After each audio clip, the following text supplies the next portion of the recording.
नाज़रीन, दुनिया भर से कैलगरी सिटी को देखने के लिए टूरिस्ट बहुत पैमाने पे आते हैं और ख़ुसूसन जो सीज़न स्टार्ट होता है मई से लेकर सितंबर तक यहाँ पे सैर करने वालों की, टूरिस्ट की जो है वो बहुत बड़ी तादाद जो है वो कैलगरी का रुख करते हैं। नाज़रीन, पिछले महीने एक यहाँ पे मेला गुजरा है जिसको स्टैम्पीड बोलते हैं, कैलगरी स्टैम्पीड। और मैं आपको ये बताता चलूँ कि कैलगरी स्टैम्पीड जो है दुनिया का सबसे बड़ा मेला है और उस वक्त जो है इस कैलगरी की गहमा गहमी जो है बिल्कुल अरूज पे होती है।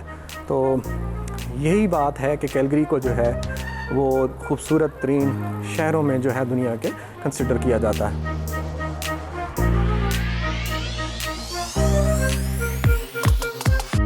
द इकोनॉमिस्ट 2022 के सर्वे के मुताबिक कैलगरी सिटी जो है दुनिया में खूबसूरती और लिवेबल सिटीज़ के हवाले से तीसरे नंबर पे आया है।